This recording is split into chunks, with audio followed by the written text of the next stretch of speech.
खर तर वेळ खूप झाला. समस्या खूप आहेत, परंतु एकदा निवडून आल्याच्या नंतर त्या विभागाचा असो, लोकप्रतिनिधी, जिल्हा परिषद सदस्य असो वा पंचायत समिती सदस्य असो, नगरसेवक असो का नगराध्यक्ष असो, सभापती असो, आमदार असो, एकदा निवडून आल्याच्या नंतर त्यांना पक्ष वगैरे कुठलाही त्याच्या पुढं नसला पाहिजे. आणि मी सुद्धा याच विचाराचा आहो. निवडून आल्याच्या नंतर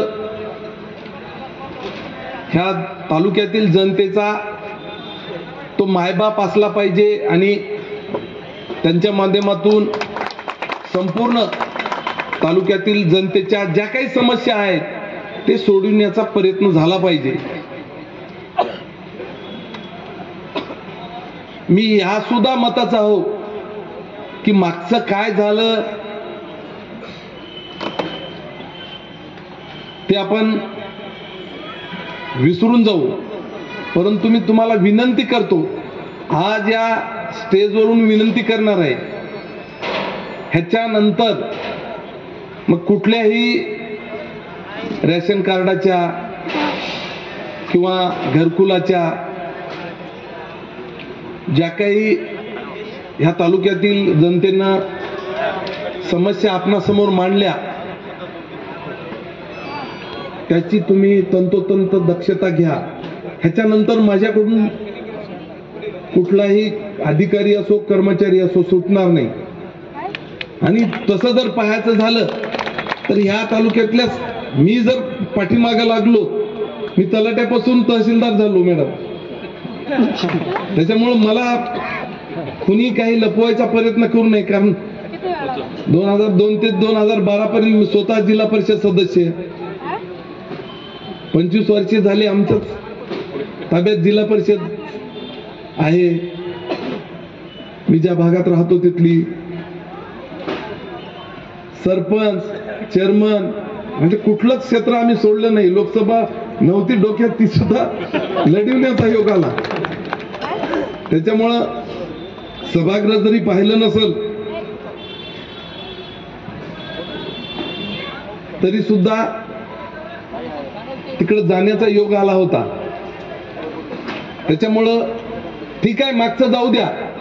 परंतु आता मी खरंच विनंती याच्यासाठी करायलो की आपण सगळे काचाच्या घरातले आहात हे सुद्धा मला ज्ञात आहे. म्हणून तुम्हाला परत परत विनंती करायलो एवढ्यासाठीच, माझ्या स्वभावावर किंवा चेहऱ्यावर जाऊ नका.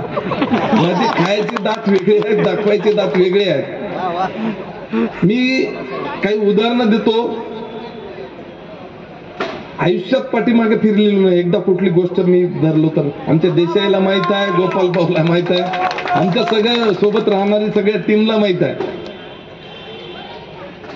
त्याच्यामुळं ठीक आहे, झाला असेल ते आपण गंगेला सोडू. परंतु इथून खरंच मी मगासुद्धा सांगितले की आपल्या आईवडिलांनी खूप मोठ्या, आणि प्रत्येक आईवडिलाची तीच शिकवण असते की आपला मुलगा शिकला पाहिजे, आपला मुलगा, आपल्या मुलाला नोकरी लागली पाहिजे, आपल्या मुलीला नोकरी लागली पाहिजे. आणि लागल्याच्या नंतर आपल्याला आपण दुसऱ्याकडे पाहू ना. आपल्यापेक्षा खूप लोक असे आहेत की 2 टाइमचं जेवण सुद्धा करू शकत नाही. त्यांची काय समस्या असेल, त्यांच्याकडून असे जर आपण काही घेऊ लागलो तर मला सांगा किती गंभीर बाब आहे. ज्या वेळेस आपल्या हातात हे सर्व काही येते त्यावेळेस जर आपण काही करू शकलो नाही तर त्याच्या एवढा दुर्दैवी कोणीच राहणार नाही. म्हणून आपल्याला न्याय देण्याचा प्रयत्न करायचा.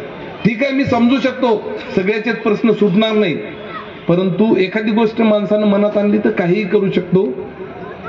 उदाहरण तुम्हाला सांगतो. माझ्या बाबतीत मी एक आवर्जून तुम्हाला एक किस्सा सांगतो, नेहमी सांगत असतो. 2000 मला वाटते विलासराव देशमुख साहेब सीएम होते आणि त्याच्या विरुद्ध माझ्या 14 विरोधात होते आणि मी एकटाच त्यांच्या विरोधात, म्हणजे घरचे. आणि त्यावेळेचे आमचे आता हयात नाही स्वर्गीय प्रकाश भाऊ कोडगे जिल्हा प्रमुख होते. व्हीप मीप न जुगारणारा माणूस. काय पक्षातून बडतर्फ होईल, काय व्हायचं ते होईल, परंतु ज्या गोष्टी मला पटल्या ते मी करतोच आणि ज्या नाही पटल्या ते करतच नाही. म्हणून तुम्हाला वारंवार सांगायलो की माझ्या हातून चुकीचं काही घडू नये. 15ची संख्या जिल्हा परिषद संख्या तेव्हाची शिवसेनेची मला वाटते 2002 ते 2007 किंवा 2007 ते 2012 पर्यंतची, सतत 10 वर्ष होतो ना आपण. परिमल सिंह साहेबावर एक अविश्वास आला होता. ठीक आहे, IAS अधिकाऱ्याला काहीच होत नाही, त्या अविश्वासानं काही होत नसते. आणि आम्ही 4च लोक त्यांच्या विरोधात होतो. त्याच्यामध्ये कोटगावकर मामा कृषी सभापती आता कोविडच्या काळात गेले, उदय पाटील राजूरकर देगलूरचे शिक्षण सभापती, अशोकराव साहेबांचे कट्टर समर्थक काँग्रेसचे होते, आणि मधुमती देशमुख आपले कुंटुरकर, राजेश कुंटुरकरचे मिसेस, आणि मी, म्हणजे एक राष्ट्रवादीचे, 2 काँग्रेसचे आणि एक आम्ही शिवसेनेचे, 4घांच सह्या केल्या होत्या. 64ची संख्या होती. 60 लोकांनी सह्या केल्या त्या अविश्वासाच्या बाजूनं. घरच्या सुद्धा 14 लोकांच्या विरोधात. भाजपची संख्या 8ची होती. त्यावेळेस उद्धव साहेबांकडे जाऊन हा आम्ही अविश्वास फेटाळला. मी सुरुवात केली होती त्याची. 4च लोकांनी सह्या केल्या नव्हत्या, माझ्या बाजूने 4च होते.